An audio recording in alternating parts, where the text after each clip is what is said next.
So welcome to the teeny tiny shoebox apartment inside the arcade. There are lots of others in the Wow, building look at just like this. this. So mine is about 250 square feet. There's a walkway right in front of the facade because this used to Wow. be a shop front. And so people had to access all of the shops in the building. While malls across the US are facing store closures and empty parking lots, some are finding a new life from an unlikely source. We are here at the Arcade Mall in Providence, Rhode Island, the oldest indoor shopping mall in the country. The Wow. arcade had long been a center point in Providence's bustling downtown. But like other malls, it fell on hard times and was completely vacant. But rather than letting this historic building fall into ruin, developers came in and decided to build 48 micro lofts here on the second floor and up here on the third floor. While top-tier malls I'm continue just gonna say that is one of the most brilliant ideas ever. Let me tell you the reason why. One, the piping already is there. Okay, major piping and stuff like that.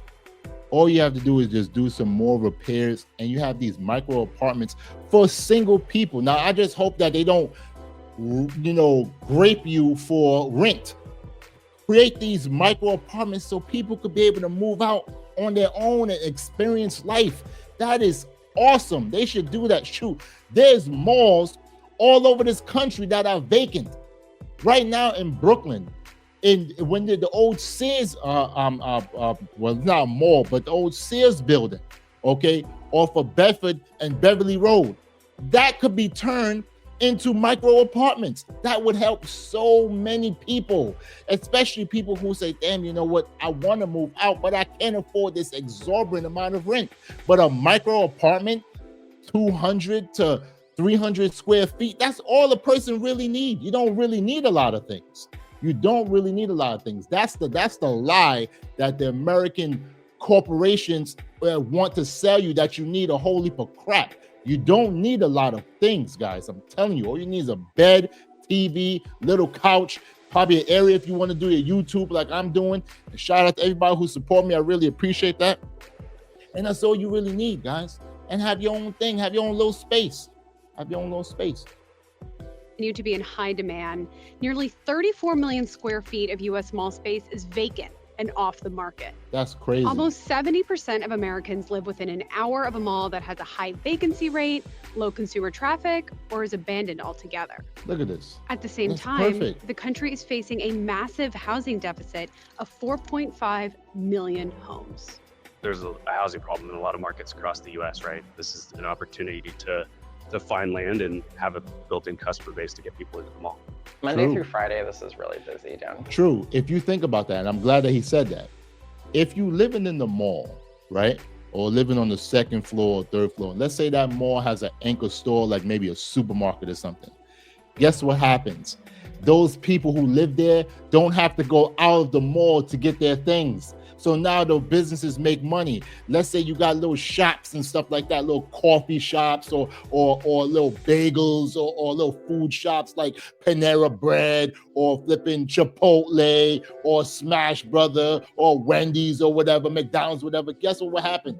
Those people will not have to go out of there. They can now have everything that they do. I think they do that in Japan or something like that, where like people, they have little apartments in malls. That's a brilliant, brilliant idea. Shout out to the people who thought about that. Here, it's definitely, people in the offices working, getting lunch or whatever, and my barber's downstairs. As of January 2022, at least 192 US malls plan to add a housing component. The US has about 1,100 regional and super regional malls, about 8.5% lower than 2015. So, can new housing developments help revive the classic American mall? Oh, yes. And what's it like to live inside one? CNBC went to Providence, Rhode Island to find out.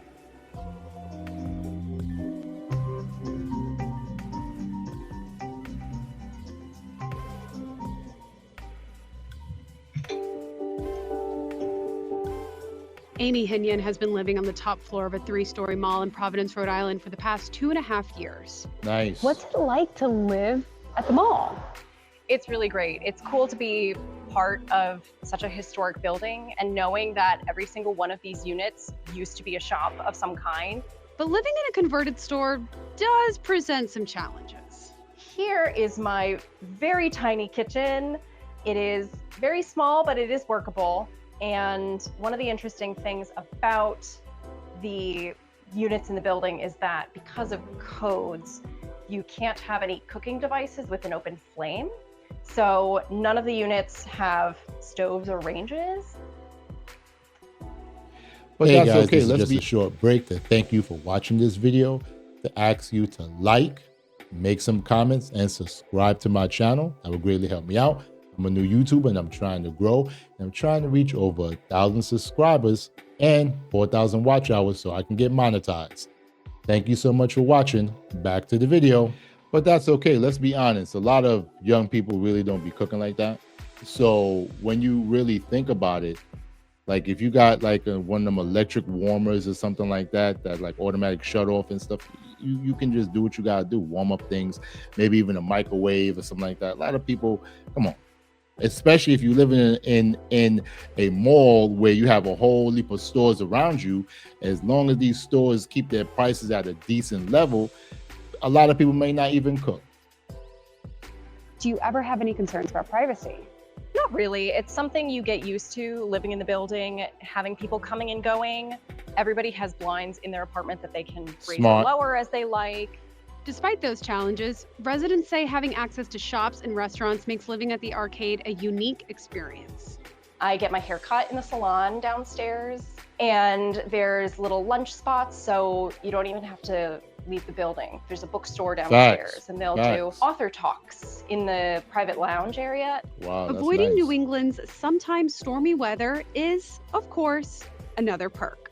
If it's like pouring rain outside or if it's snowy, you just really can't be bothered to go out in the weather, you can still go downstairs and take advantage of those amenities. Nice, and it's not just long-term renters that are attracted to the mall.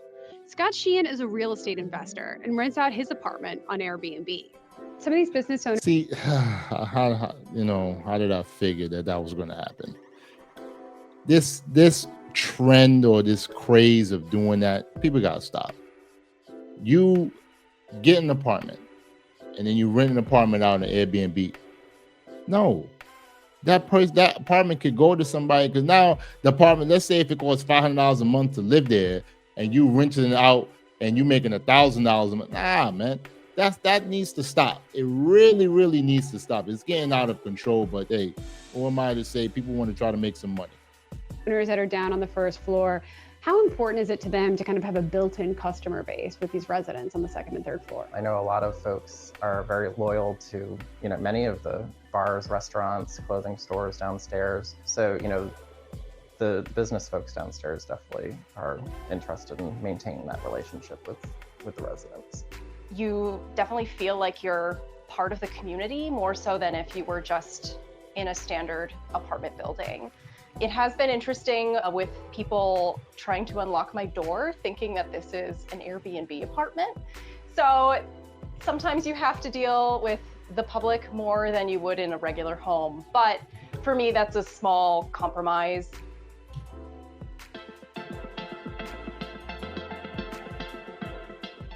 When a mall dies, communities lose more than just a shopping destination.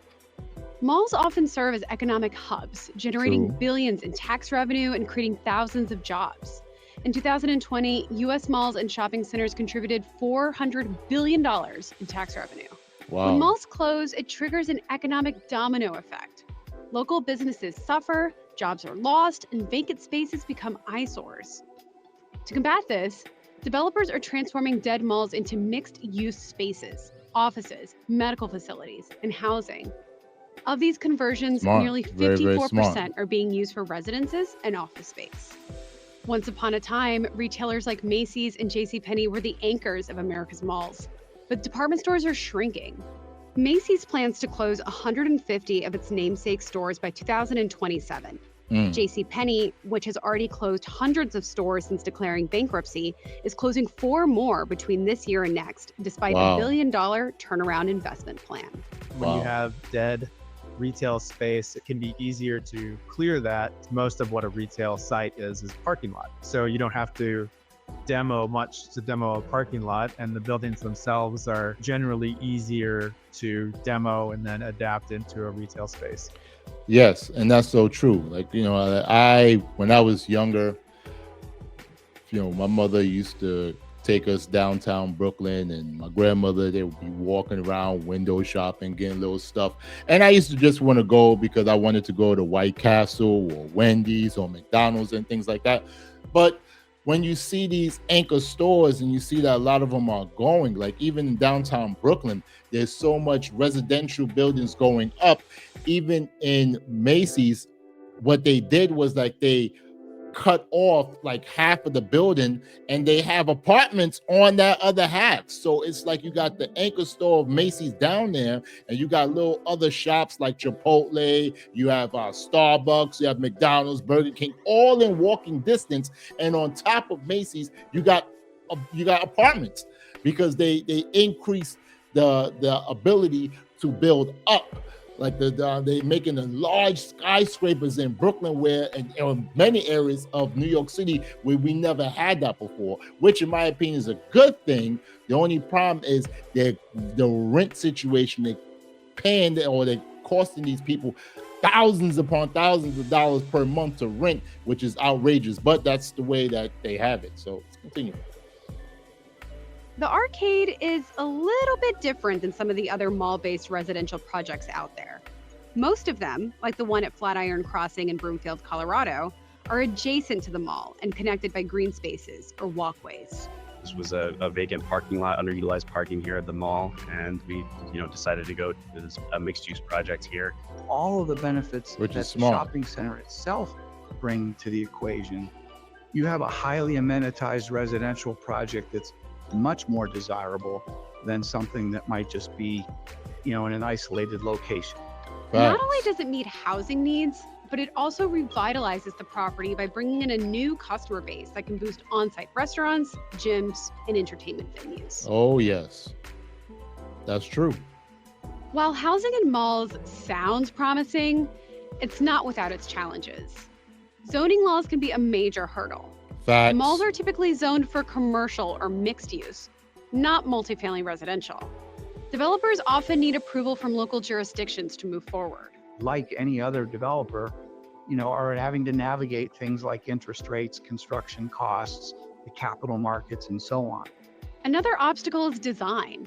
Most malls have limited windows, which are essential for residential spaces because they need natural light, making it difficult to convert certain parts of the mall. Usually, only the exterior-facing retail spaces are suitable for housing. Converting commercial office space into apartments is another trend, but it's often very expensive. A study found that in 5 U.S. metro areas hit hardest by remote work, the estimated office acquisition price would need to drop by 50% for the conversion to be financially feasible. Facts. Conversion projects are really... And see, that's another thing too. But I feel that the government really needs to do some major investments, because the trends of yesteryear, where people have these cars and people going to the mall and things like that, like people don't want to do that. People want to be able to say, hey, I want to shop locally or have my mall in walking distance. That's the trend, guys. So get with it, get with the times.